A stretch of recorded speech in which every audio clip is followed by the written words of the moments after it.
Hello बच्चों, कैसे हो? उम्मीद करता हूँ बढ़िया होगे। तो ये है भरतपुर, जिसके पास ही में एक घना जंगल है। कई सौ सालों से वो जंगल बसा हुआ है।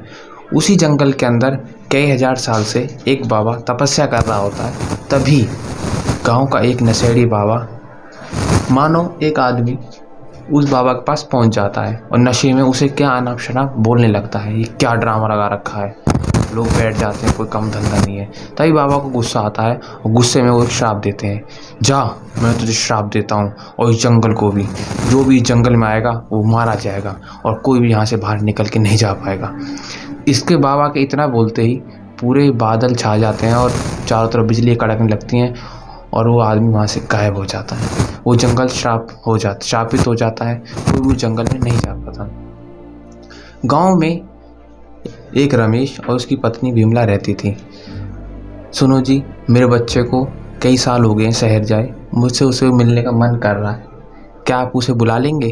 हाँ, क्यों नहीं, तुम घबराओ मत, मुझे चिट्ठी लिख देता हूँ, वो आ जाएगा 2 दिन में। उनके ऐसा करते ही चिट्ठी लिख देते हैं। उसका बेटा 2 दिन बाद शहर से गांव में आ जाता है।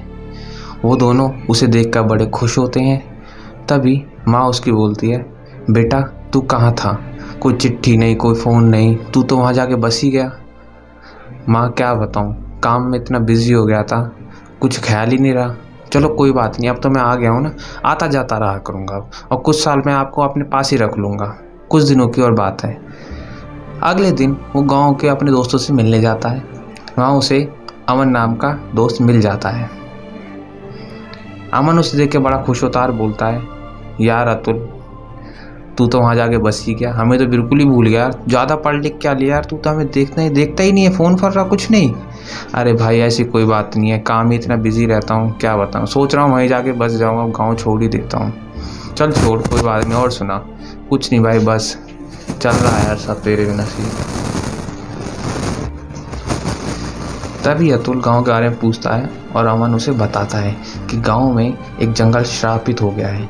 बाबा ने श्राप दिया है। कुछ लोगों ने, नशेड़ी लोगों ने उस बाबा के बारे में अनाप-शनाप बोला। उसने गांव के जंगल को श्राप दे दिया। तब से ही गांव के लोग बड़े डरे से हैं, क्योंकि कई लोगों की मृत्यु हो चुकी है। अरे ऐसा क्या भला, ऐसा कैसे हो सकता है, कोई श्राप दे दे और लोगों की मृत्यु हो जाए? ऐसा मैं लोगों पर भरोसा नहीं करता, ये सब झूठ है। वो झूठ इसलिए मान रहा था क्योंकि वो शहर में पला बड़ा था और वहीं पढ़ा लिखा भी था, तो इन चीज़ों पर भरोसा नहीं करता था। वो अपनी माँ से पूछता है, माँ क्या ये सच बात है, जंगल श्रापित है, वहाँ सब मर जाते हैं जाके? हाँ बेटा तू मत जाइयो, वो जंगल श्रापित है, हम तो ऐसे चले जाएंगे, तेरा कोई मतलब नहीं बेटा। हाँ मम्मी, क्यों नहीं, मैं कुछ नहीं करूँगा, मैं कुछ जानता ही नहीं कोई जंगल होता है। अब जैसे ही रात होती है, अतुल के मन में एक इच्छा जगती है जंगल में जाने की। वो जंगल में जाता है। वो जंगल में जाते देखता है कि गांव के जो बीचों बीच जंगल था, उसमें भूतों की मंडली चारों तरफ चक्कर काट रही है।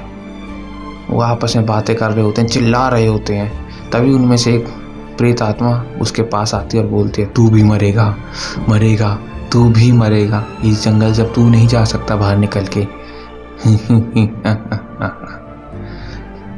अतुल डरा डरा सहमा सा बोलता है, कोई बात नहीं, मुझे मार देना, परंतु मुझे आप अपने बाबा से तो मिला सकते हो। मैं तो अब इस जंगल से बाहर जा ही नहीं सकता और ना कुछ कर सकता हूँ, मैं तो मारा जाऊँगा। एक मौका तो दो मुझे मिलने का, मुझे आपके बाबा को देखना है। भूत उसकी इस इच्छा को अच्छी मानकर उसे वो बाबा के पास भेज देते हैं। वो सीधा बाबा के पास पहुंच जाता है। बाबा उसे देख के आश्चर्यचकित हो जाते हैं और बोलते हैं, अरे इंसान, कोई भी इंसान मेरे पास नहीं आ सकता, तुम कैसे आ गए, तुम्हें पता नहीं है? बाबा मैं सबकी तरफ से आपसे माफ़ी मांगता हूँ, क्षमा मांगता हूँ, माफ़ कर दीजिए, जो भी गलती हुई है।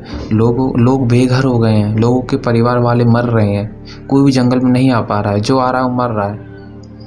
क्या तुम अपनी परवाह ना करते गांव वालों की चिंता कर रहे हो? ऐसा इंसान मैंने पहली बार देखा है। जाओ, मैं इस जंगल को श्राप मुक्त करता हूँ। बाबा कितना बोलते एक नया सवेरा होता है और जंगल श्राप मुक्त हो जाता है। तभी अतुल सुबह होते घर आ जाता है। घर वालों के बात चलती मम्मी उसकी कहती है, बेटा तू जंगल में क्यों गया था, तुझे पता नहीं कितना खतरा है उधर? माँ, किसी ना किसी को तो एक काम करना ही था, और वैसे भी मैं शहर में पला बड़ा हूँ, इन चीज़ों पर भरोसा नहीं करता था।